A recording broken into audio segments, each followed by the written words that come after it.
Quando eu estudei história na escola era diferente, mas hoje dizem que Zumbi foi um senhor de escravos. Quando foi que as coisas mudaram, hein? Não é exagero dizer que o Quilombo dos Palmares foi uma nação dentro do Brasil. Ele compreendia diversas comunidades formadas por negros escravizados que fugiam da crueldade do trabalho forçado. Essas comunidades eram chamadas de mocambos e eram ligadas por trilhas dentro da mata.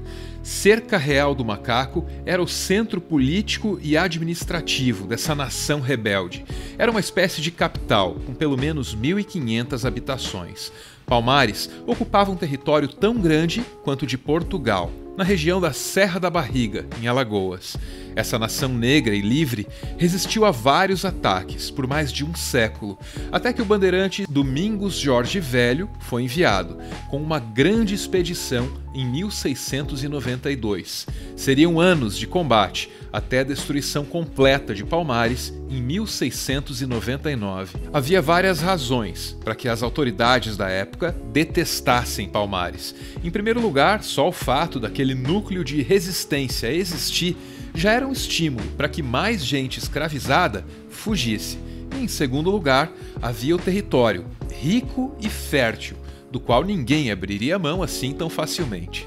No meu entender, a terra ela foi tanto quanto importante para a destruição do Quilombo dos Palmares. Por que isto? Com a saída dos holandeses daqui do Brasil, grande parte da tecnologia que os holandeses assumiram aqui foi para o Caribe. E os portugueses precisavam produzir. O Quilombo dos Palmares ele estava situado na região de terra mais produtiva, que era a área do Massapê. E se nós vamos olhar o mapa da região onde estava localizado o Quilombo dos Palmares, nós vamos perceber que lá estava localizado os anos Mucambos. O que é que ocorre? Os portugueses eles foram forçados a produzir mais cana, produzir mais açúcar e teriam que expulsar também os quilombolas dessa área. O último líder a coordenar Palmares, a partir de Cerca Real do Macaco, foi Zumbi. No idioma quimbundo, falado em algumas regiões de Angola, Zumbi significa fantasma, espectro ou até alma. É um nome adequado, porque a alma de Zumbi ainda paira sobre o Brasil, ainda inspira resistência.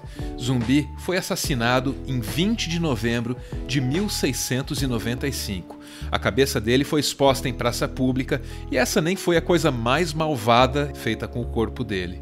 Apesar de tudo isso, Zumbi se tornou aquele símbolo de resistência que a gente conhece até hoje.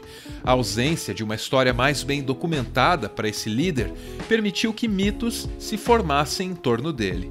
Mitos são necessários e são bem-vindos quando nos inspiram a fazer o correto, a resistir. Já disseram que Zumbi era imortal. Isso é um mito, mas não está de todo errado não, porque a memória dele ainda está por aí. Inspirando tanta resistência, faz até com que algumas pessoas tentem lutar contra essa memória. Em anos mais recentes, o Brasil criou uma espécie de contramito, na tentativa de ofuscar a trajetória de Zumbi. Chegaram a dizer que Zumbi foi um senhor de escravos e que Palmares era uma nação escravocrata. Isso é coisa nova, porque a ideia de que Palmares foi um espaço de liberdade sempre foi um consenso. A história do Quilombo dos Palmares ela está diretamente ligada à nossa história, né? E também criaram-se alguns mitos sobre a história de Zumbi e a própria história do Quilombo dos Palmares. Um deles é que as pessoas vinculam muito o Quilombo dos Palmares à condição de escravizada, à condição de corrente. E também liga muito a Zumbi à condição de escravizado. Primeiro, este espaço aqui onde nós estamos era um espaço de liberdade que faz contraponto ao espaço do aprisionamento, das correntes, que era a Casa Grande e Senzala. Por outro lado, nós também entendemos esse contraponto que as pessoas ligam a figura de Zumbi a uma pessoa escravizada. Pelo contrário, Zumbi nasceu livre, teve todo um aprendizado também livre na região próxima ali à cidade de Porto Calvo. Então, Zumbi foi uma pessoa livre, nasceu livre, permaneceu livre e morreu pela liberdade. E aqui, o Quilombo dos Palmares também sempre foi um espaço de liberdade. O consenso em torno de Palmares só começou a se enfraquecer no século XXI. E ao contrário da história centenária de Zumbi, é fácil saber de onde veio essa afirmação. Esse livro aqui é parte da resposta. Divisões Perigosas surgiu em 2007 como uma crítica às políticas públicas direcionadas à população negra que o Brasil começou a desenvolver naquele período. Na primeira década do século XXI, o Brasil começava a tentar tratar das feridas abertas deixadas pela escravidão. O livro pode ser considerado uma espécie de efeito colateral, uma reação a esse tratamento. Isso fica claro numa entrevista dada por um dos organizadores do livro à Folha de São Paulo. Disse ele: "O livro apresenta um posicionamento democrático e antirracista de intelectuais e representantes de movimentos sociais, incluindo ativistas do movimento negro, que defendem a universalização dos direitos sociais. Não há dúvida de que há racismo e discriminação no Brasil.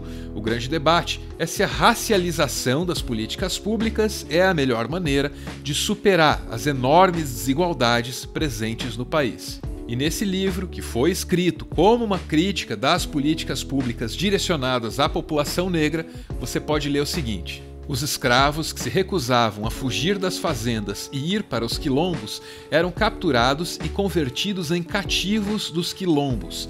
A luta de Palmares não era contra a iniquidade desumanizadora da escravidão, era apenas recusa da escravidão própria, mas não da escravidão alheia. José de Souza Martins, que escreveu isso aí, tem uma carreira acadêmica sólida, mas nessa oportunidade ele estava escrevendo com um objetivo político em mente.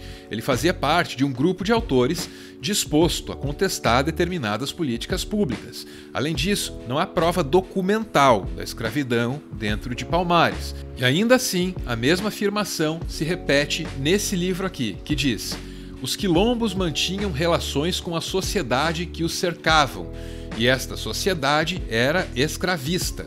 No próprio quilombo dos Palmares havia escravos. Não existiam linhas geográficas separando a escravidão da liberdade. Mais uma vez, a ideia de que Palmares era uma sociedade escravista está embasada em nada. Com todo respeito ao autor, mas suponha que seu vizinho tenha, por exemplo, o hábito de, comer roll mops. Será que isso significa que você também é um apreciador de roll mops? Não quer dizer nada. E na falta de registros que comprovem a tese de um Palmares escravista, a simples suposição tem servido. Só que é importante saber, essa coisa é nova, essa coisa é do século XXI e foi ampliada por esse livro aqui. Aqui o autor reproduz a suposição e, na ausência de fatos documentais, ele diz que é tudo muito óbvio. Na verdade, ele é citado em 5 ou 7 documentos e nenhum mostra traços individuais dele. Então, o melhor jeito que a gente pode analisá-lo é pelo século XVII. Um povoado negro do século XVII, mesmo no Brasil, ele tinha uma cultura africana.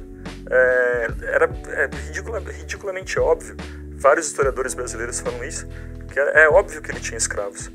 É óbvio que essa desconstrução do passado atende a objetivos políticos do presente. E isso o autor não nega. Você capturou verdades. Sim. Verdades incômodas. Claro que sempre com a minha ótica, né? Capturei só aquilo que irritava. Mas fiquei tentado a inventar umas coisas, mas me segurei e não inventei nada. Agora, conhecendo o contexto em que essa nova versão da história de Zumbi surgiu, você já tem um pouco mais de embasamento para escolher no que você vai acreditar.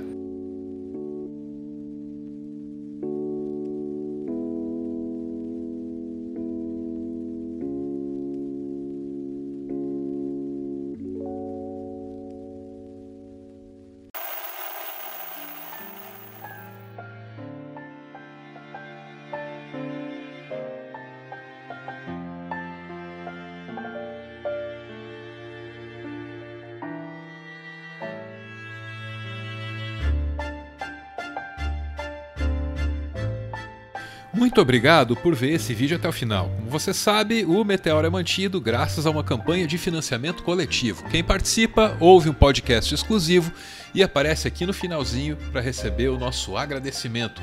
Muito obrigado, Massal, em Altamira, celebrando a cultura, as raízes e acumulando uma vivência que, Massal, um dia eu quero para mim. Beijo e obrigado!